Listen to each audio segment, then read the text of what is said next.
Welcome to the Wally Show Aftercast. All the stuff we did not get to during the course of the show today. We need to have this wall checked where Gavin sits for asbestos or something. Because Gavin sits where Zach used to sit. And Zach had a chronic cough for 7 years or something like that. And he kept saying, I have not, but he coughed all the time. Poor Gavin is struggling over there. Are you feeling okay, champ? I feel fine. It's one of those things where you have like the clear throat a little bit, cough here and there. Yeah. It's like annoying, but it's not like killing my chest or killing my throat or killing this. It's almost like I'm more conscious. It's kind of like when you it's the reason why you chew with your mouth closed is because you don't want to annoy the people around you. I'd rather this just be gone for y'all's sake. No, for sure. For sure. Yeah. Betty's like, could we smother him? Yeah. Then it will go away. That might be okay with me. I have a problem, and I think it gets, maybe it's this job or maybe it's because I'm getting older. I'm not sure. But when sounds are repetitive, it starts frustrating me. And I realize, before potties start judging me, I realize you can't help it. Right. No, I know. Oh, no. It makes you angry. It makes literally angry. It does. Yeah, it's like, it. Okay, we get it. There's this thing called misophonia, I think it is, or misophonia. My friends, Greg and Molly, their daughter has it. And it went undiagnosed for a lot of time. And she would get visibly angry at certain sounds and would have to leave the room, or else she would turn into this crazy woman, like when she was younger. And then I think it's something about when you notice it, then you can't unnotice it. Exactly. And so it can get a little... That's why snoring is the worst. Yeah. I can't sleep when somebody in the room starts to snore. It's funny. Now I got to cough. I had to turn my mic off so I got to cough. The funny thing is, like with Lily, her thing, Molly, her mom, things that her mom did would bother her more than things that her dad did.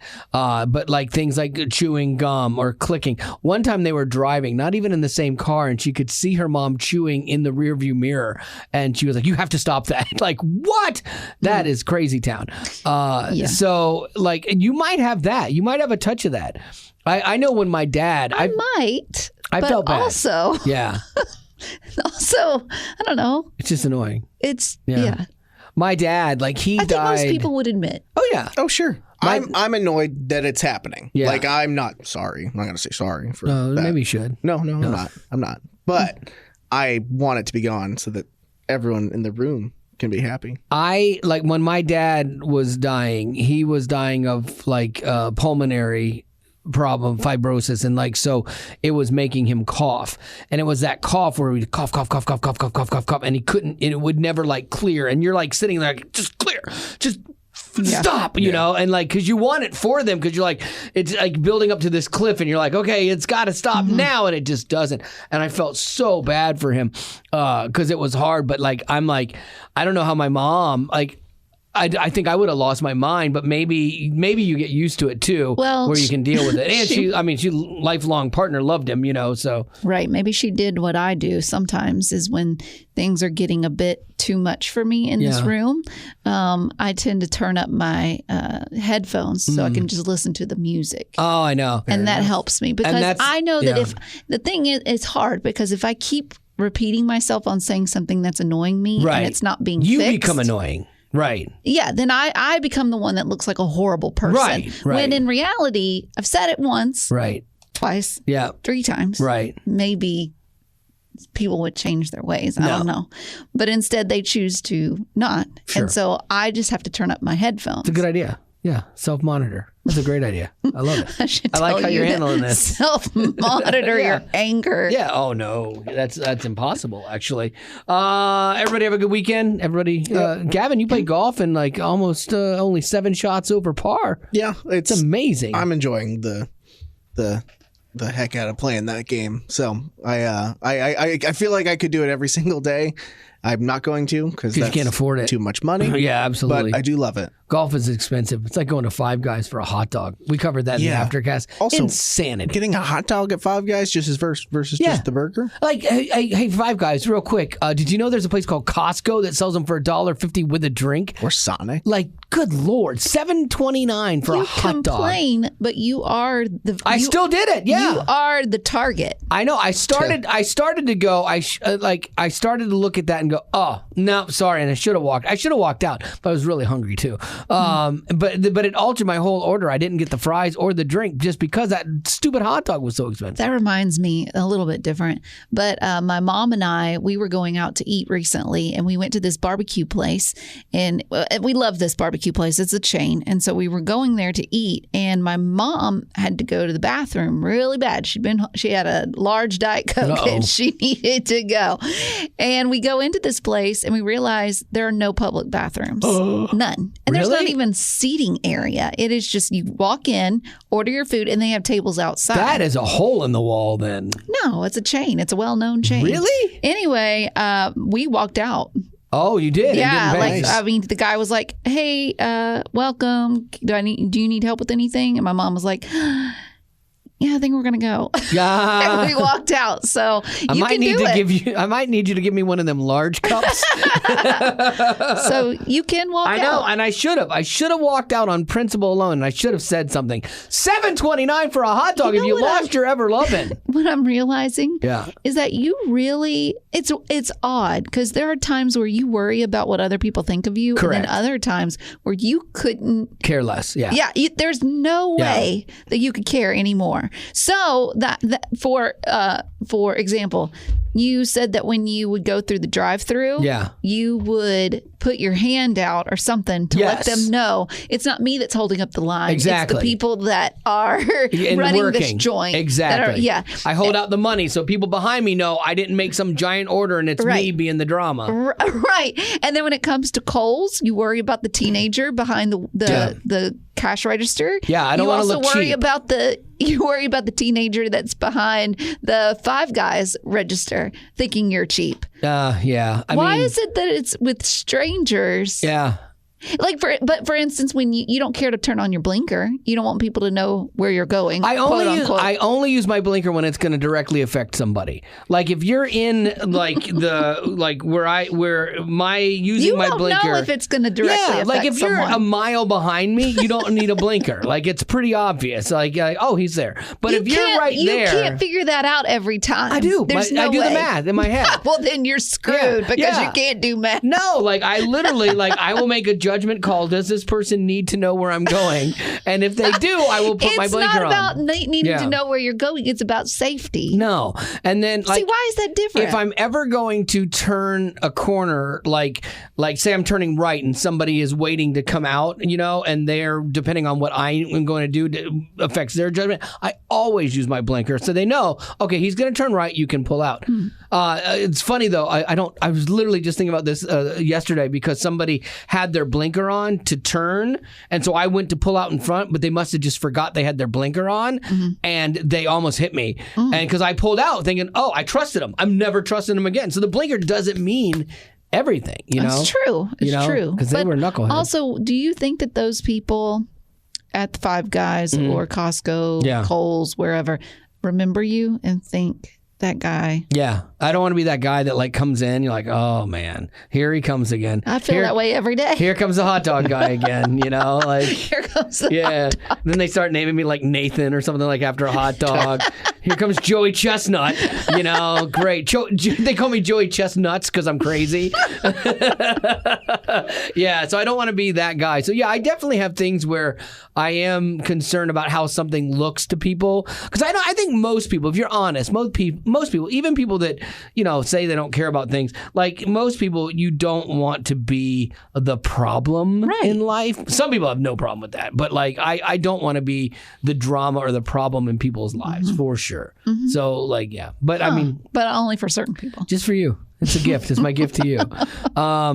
Like the Kohl's thing, the hot dog thing, I should have walked out. You're just spending money like you're made of it. Yeah, I spent $7.29 on that hot dog. Win, I know, right? What? I have the money. I could have bought the whole lunch that day, but I was so bothered by the fact that they were going to charge me almost $20. That's ridiculous. For a hot dog, fries, and a Coke. Then I'm like, no, you're not winning but that. But you didn't say no. I said no to two other things. They didn't get all my money.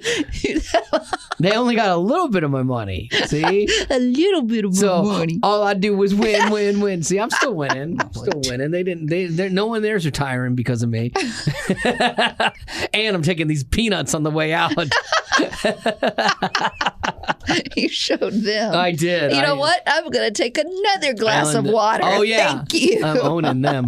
And this ice, I know this ain't free. Pouring it in my pants. I'm like, I'm walking out of here with some ice. Oh, boy.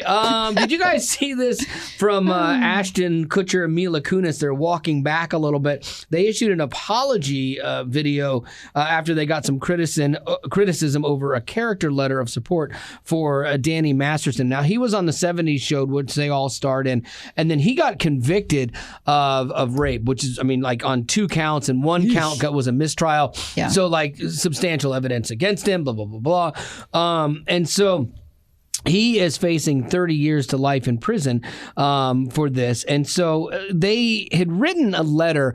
I did just a smidge of digging on it. Like, I thought that... Wow. I know, right? Wow.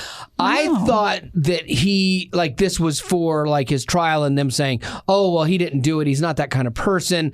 He's told us he didn't do it. We believe him. Like, that's one thing. Standing in support of somebody that you don't believe is capable of something. Like, if somebody came to me and said, oh, Betty Rock just murdered somebody, and I'd be like, who was it? And then I'd make my decision on if she was capable of that or not. And so, like, they're like, Gavin's dead. He coughed, and I'm like, she did it. Yeah. But no, like, I would defend Betty. I'd be like, no, she's not that kind of person. There's no way Betty could have done what you say she did, because I have known her for 16 years and I know her character. Mm-hmm. But then when it comes out as true, you're like, oh, I got duped. But this was not that. This was like, he was already found guilty. This was for sentencing. And so apparently the Masterson family had reached out to them a few months ago and asked them to write character letters to the judge representing the person that they knew 25 years ago, and if they could take that into consideration during sentencing. So hopefully to get a lighter sentence. And so this did not play well for victims and victim advocates. Because they already knew that he was guilty, correct, yeah. And then did the testimony. Correct. Okay. And I'm sure they thought, okay, he's a friend of ours. Somebody's, we don't want him to go to jail forever, but then they've also been outspoken about other people's rights and this, that, and the other. And so, like, they write a letter, I'm sure thinking, okay, it's never going to come out. We're just going to write a letter of support for our friend and, try to help him a little bit anyway. But that's not what happened. And so they said in their apology video, we are aware of the pain that has been caused by the character letters that we wrote on behalf of Danny Masterson. And then Kunis said, historically, we have supported victims and will continue to do so in the future. So they're kind of just defending, apologizing all at the same time kind of thing. And that's a tough place to be in because, again, you know him as somebody else. And you still have to have this is where it gets really weird. You still have to have compassion for people and grace for people that break the law and do horrible things, even other people, especially as believers. We are called to actually forgive people that do horrible things. It doesn't mean they get off scot-free and they don't have to pay a penalty, but in supporting them, there's this weird thing where you're almost disrespecting the people that they injured. Yes. And that's a tough balance to walk. And I don't even know fully how to walk that. Yeah. I mean, the thing is that this guy who was convicted, he made some decisions. And if that means it costs him some very important friendships, then that's the price you pay. Like, you shouldn't have done what you did. And I think most of us would agree that Ashton and Mia would not, knowing it all, support what he did. Exactly. No one would do that. I think that that's the thing. And so people come at them saying, hey, you're horrible for doing this. And I think that they're like, look, it's a friend of ours. But again, like, how do you write that letter and go, please don't give him 30 years, for these 2 crimes, which have altered two women's lives forever, and so that's the hard part of this. And it's the hard part of legality, and then the hard part of faith that we wrestle with forgiveness, like somebody that has done the worst of something to somebody, Yeah, I mean, I do believe you pay for your sins, and the price that you have to pay is not always fun, and you have to watch people that you love. And maybe the thing, I don't know what they should have done, honestly. I think if I was asked to write that, I probably would have written something that said, I don't know who this person today is. I knew who this person back then was, and my hope is that they can actually get help that they need inside of this system so that we don't have them go back or someone else's life directly altered. I don't know that I would be a great character reference for somebody like the family would be hoping for. I don't think I could do that, honestly. Makes you wonder what they were thinking when they did say yes to it. Yeah.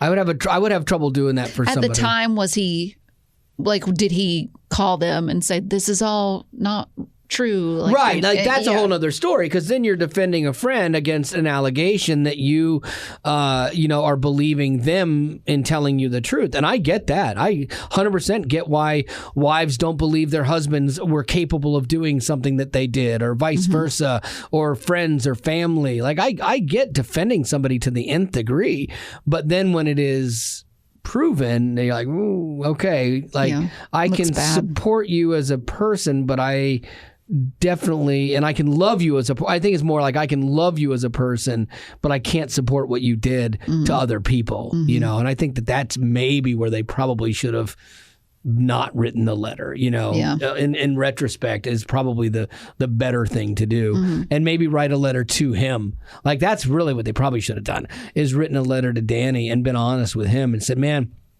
I know this isn't the person that you were back then. I'm sorry. I don't know what your life has turned into or where it got twisted for you. If you need help, I'm more than happy to help you, in the future. But I can't support this because of the way that it disrespects the people that you hurt, and just be really honest with them. It's not a good letter to write or an easy one, but I think that's probably the better way to go. So anyway, Lady Rock, what do you got? Donny, also, I love your throws to me. Yeah. You're like, and then, that's really hard. Lady Rock! Hey, okay. Save this. I know, yeah. Okay. Donny Osmond. Oh, I love Donny Osmond. He was big back in the 60s. In my mom's day, I know that she doesn't like to admit that she liked him. Now, they had the Donny and Marie show. Are you familiar with that? Yes. Okay, see, that was a variety show that they did. Yeah. It was good. I watched it. So Donny is 65 years old, and he recently claimed in an interview that he has never cursed. Wow. Never cursed out loud. Okay. Okay, so he said growing up, he never heard his own father curse. Oh, that's good. And so I wish my daughter could say that. And so he said, I've thought the words in my head. I've said the words in my head, but I haven't said them out loud because I want to be tough like my dad. Oh, well, that's good. Well, Donny, I got some news for you. Doesn't matter to the Lord because if you have thought them, you have done them. That is what Jesus said. If you think it, you've done it. So you are no better than the rest of us, good sir. Judgmental. Yeah. Party of one. Piece of, no, I'm just kidding. Wow. I think that's a big thing to say. 65 years old and you've never. I don't believe it. I don't. You don't? No, not for a second. There are some things that scare you and you might act. Now, it shouldn't happen and it shouldn't come out of you. It shows that there's a little something inside you that you need to work out. But there's times you get super mad at something and I could see it happening. It happens to me. I try. The guy that cut me off at the airport the other day, something slid out, but he was so entitled and he cut me off. And then he cut somebody else off. He's just a problem in society. Did he put his blinker on? No! And I needed the information. Maybe he didn't think you did. He read the situation. He read it wrong. He was even. Math. The math was mathing. No, he was even with me and decided to pull in front of me and then just decided to keep going, maybe knowing I would stop. Long. No, I was in the driving lane, and he pulled out of the drop somebody off lane and was like, "I'm just going." Can I ask? And he almost hit me. Can I ask you a question? Monster. Yes. Who is higher on your hit list? Yes. Oh my goodness. The guy that just pulled out in front of you with the airport. Yes. Or the woman that was putting on her lipstick. For sure, the woman that blocked the road and the guy at the barbecue place. Oh, the guy in Georgia. at the barbecue 100%. place. Those two. You didn't see this guy's face. Oh, right? I saw his face as he pulled out. Yeah. That made it worse. All these people you actually He saw it as he was gesturing. I would him. not have put this guy on my list had he not then cut somebody else off and then been a jerk driving the rest of the way. And truth be told, I see why people get road rage. I saw red. I I was so mad to the point where I like sped up and was gonna like, yeah, and then I had to like go, okay, calm down. Turn on your Taylor Swift Sunday and morning, calm down. just let it go. Just a little bit of grace, and well, you know that if he's doing that, if he's doing that, he's feeling anxiety as well. He's probably just an entitled jerk. that is assuming a lot. Yeah. Well, so are you assuming that he's good? I'm just assuming the other way. You're just that. Wow, that is true. Yeah, we're both assuming. You're just assuming the worst in people. Exactly. Also, too, I cannot judge because there are times where people have done things to me where I thought, yeah, what are you doing? Yeah. Like, get your head out and look around you. Yeah. It's driving me crazy. I'll tell you where it is. There's this one place where there's a red light, and most people in the left lane will veer to get onto the interstate. Mm-hmm. But I will get in the left lane to keep going straight. Right. Because you can go straight or veer onto the interstate. Right. I go straight. I kid you not, 90% of the time that I am at that intersection, the people in the right lane are merging into my lane. Oh, and sure. I'm still going straight because I think they expect all the cars in that lane are going to merge on the interstate. Right. Well, you don't assume because I'm not. I'm going straight. And I can't tell you how many times I've had to lay on my horn because people are just merging and about to crash into me. The light right here when we leave work, as we head that way, there's a turn lane and it's a turn only lane, but people get in that lane and they drive straight. And so they actually do, as you are in the lane that goes straight, they'll and you need to get over to that lane, they cut you off. And so that's another one. That one sets me off. Also, another thing is when people are they miss their exit. Or they're about to. Just go U-turn. Yeah, they refuse. They will block 2 to 3 lanes of traffic just so they can get over. I'm like, I can't. A guy did that the other day. I'm like, going into the airport, same day,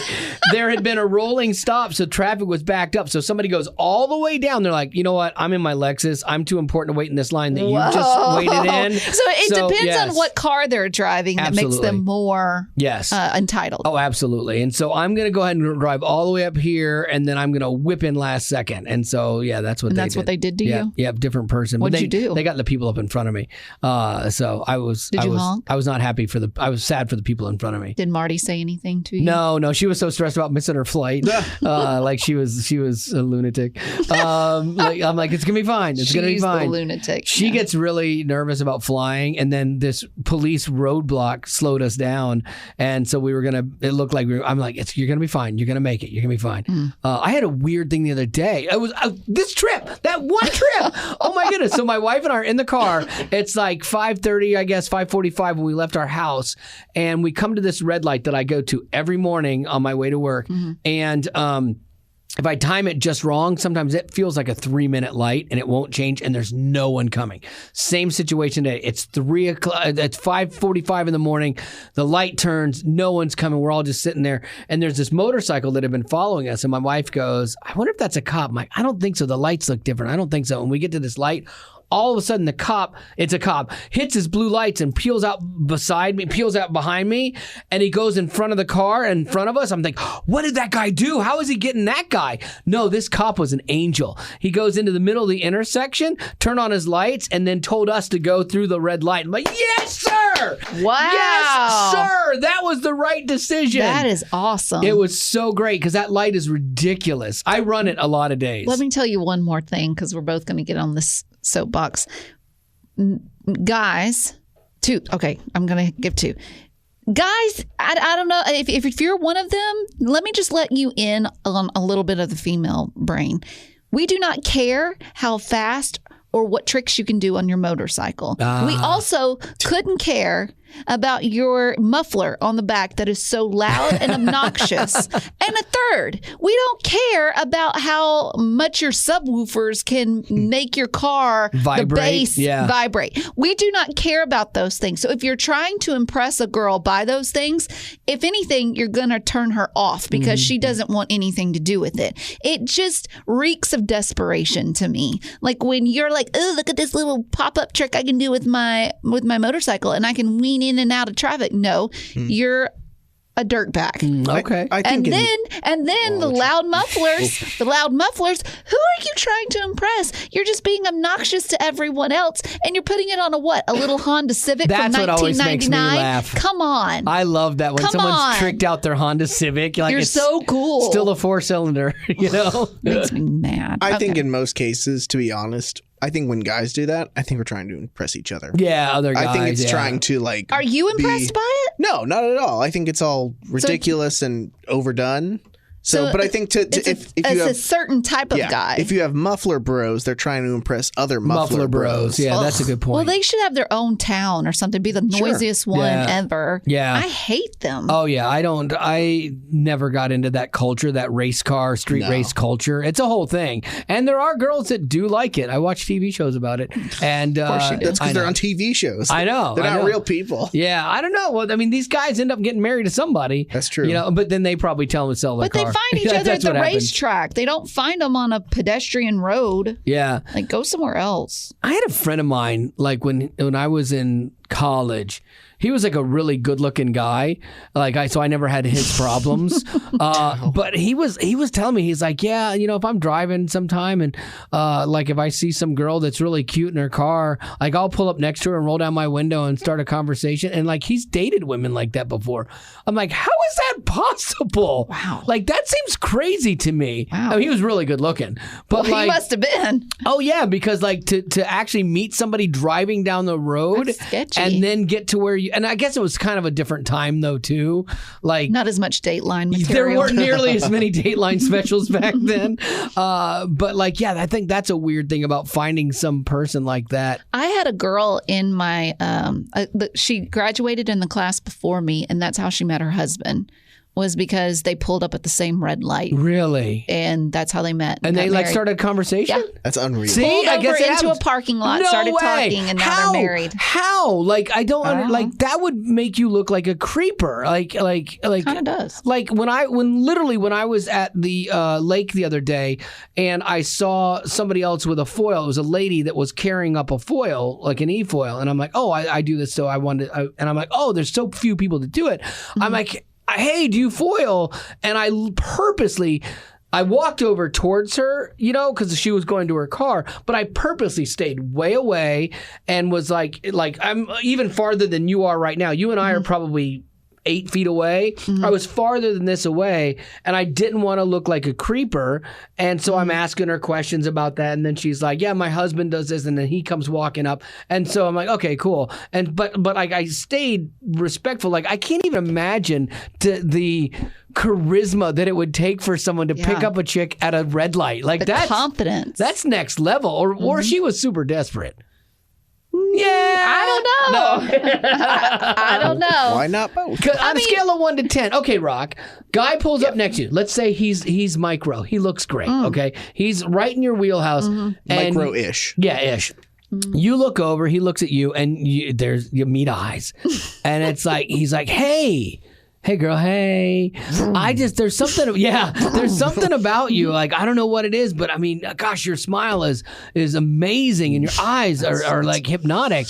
Like, I'd love to talk with you. I know, but that's what I'm saying. Like the only attraction that's there has to be physical at that moment because you don't know this person. They don't know you. Yeah. So your friend had to see something in this guy and vice versa that they were like, oh, love at first sight or whatever. So they had to make an assessment on that. So if a guy... Let me ask you a question. Yes. In this hypothetical situation. Okay. Were we in the same, like, let's say, Piggly Wiggly parking lot and he was walking, let's going to say he's in his big truck. Sure. You want a truck guy? Okay. And Let's say it's a little truck like mine. no, I don't want a toy truck. I want a big truck. I want a dually. But let's say that we're walking to our cars at the same time. So we saw each other as we're walking. Yes. Maybe saw that we were both checking out with the same pig rinds. Like we're both buying the same chips. You start a conversation. And then we get in the car and then we meet at the red light. And then he says. Right. Then I would be like, okay. Because it's like, hey, this is weird. Like, I would say, oh, are you stalking me? Like, make a joke out of it. Yeah. And then you're like, and then at some point in time, you're like, hey, let's like, and like then what if then he escalates and says, hey, do you want to grab coffee real quick? There's a Dutch Brothers right around the corner. Do you want to do that? Dutch Brothers. Would you go? Yeah. Oh, that is next level. Leading up to that little meeting, there was enough like linkage to that making sense. If you're talking about pure like red light, there's nothing near you. Yeah. All of a sudden, you just look over and make that like instantaneous connection. I think you're both a little psychopathic.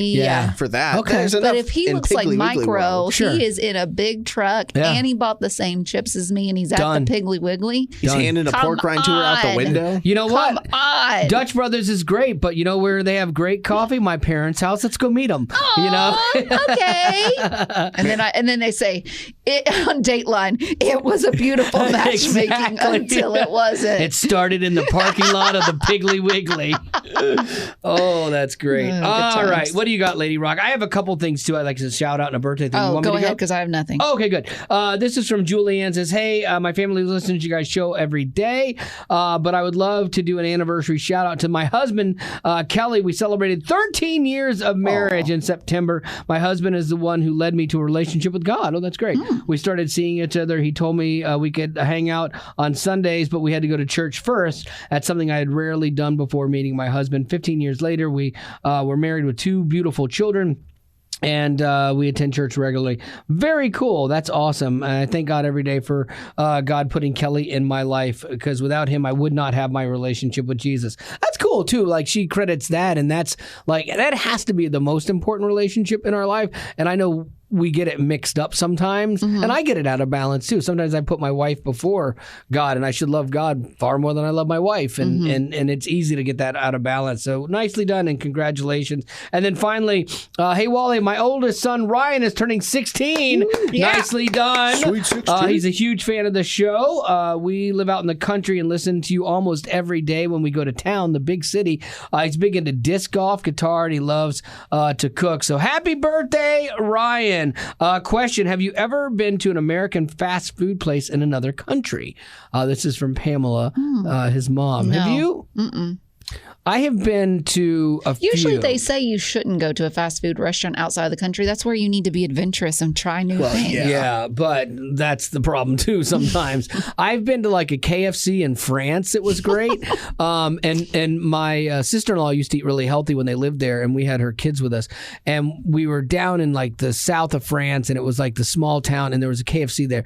Her boys lost their minds. They were like teenagers. And like, can we go to KFC? Aww. And like, I wanted to like experience like regular food and French stuff, but then I'm like, you know what, KFC, I've had a lot of ham sandwiches because I don't like a lot of French food, and so we went to KFC, and it was the best KFC I've ever had. Really? Yeah, I've heard really that like the fast food restaurants in France are usually halfway decent. Yeah. I think maybe because they have to live to a certain standard, because like food is so good over there, to even like break into that market. Because in my head, it's like, why would I eat at McDonald's if I can promise you, if I'm in Asia, because KFCs are all over the world. They have a lot of KFCs in Asia. If I'm in Asia, like in Japan or something like that, I'm eating a KFC every chance I get, because like in the city in Japan, like they'll eat everything, and like you like the stuff that we're not ready or prepared to eat. Yeah, parts of animals we don't even know exist. And so for me, I would be like, I'm going to eat as much fast food as I can. Yeah. We have a friend that lives in China, and she tells me the things that they eat, and I'm like, you've got to be kidding me. She's like, but there's so much fast food here, and companies like I've had Burger King in London, and that was good. It's weird. We were in Zambia, and we went to a chicken restaurant. It was a chain called Nando's there. And so, yeah, that's what's weird. So I go to this Nando's in Zambia. It was awesome chicken. I was so happy to find it because it's hard to eat in other countries. And then we came back to the States, and I found one in Washington, D.C. I was in Washington. They had a Nando's. They were like, what in the world? And it wasn't as good as the Nando's in Zambia, of all places. Well, because they don't have as healthy of chicken. I will tell you this. When you eat chicken in other countries, it's smaller, but it tastes better. It really is better. I think we're supposed to go to Honduras with Compassion this coming year in 2024. Rock, you didn't go to Honduras last time with us, did you? Where is Honduras? It's in South America. You didn't go last time, did you? No, I don't think so. South America, like Honduras, yes, it's the murder capital of the world. But what? It really is. But oh my gosh. I know, but it's true. No, honest, truthful. It was when we went there. If I Google this right please. now, murder. It is the best chicken I've ever had. It's Mexico. Okay. Okay, so it's Mexico now. When we went there, it was Honduras. Honduras. And so it was really bad. Mexico. Yeah. I believe it. Mexico's gotten. I'm looking at top 37. Mexico. Oh my God. Mexico. Mexico. Venezuela. Yeah. Okay, now we're getting closer. Mexico. Mexico. Okay. Yikes. Okay. Well, bummer. At least we're not going to Mexico. St. Louis. I guess so. Detroit. All right. Well, I think that's going to end up doing it for our Aftercast for today. And as always, thanks for being a potty. Growing up in poverty has never been easy for children, but with the added challenges of the pandemic, conflict, and natural disasters, families around the world are facing an unprecedented food crisis. Unfortunately, those who are already hungry are now even more desperate. But by sponsoring a child through Compassion, you can help provide life-sustaining essentials such as food and clean water. And with your compassionate support, that child can not only survive, but also flourish. You can find out how and choose a child to sponsor when you click on the Compassion banner at wayfm.com.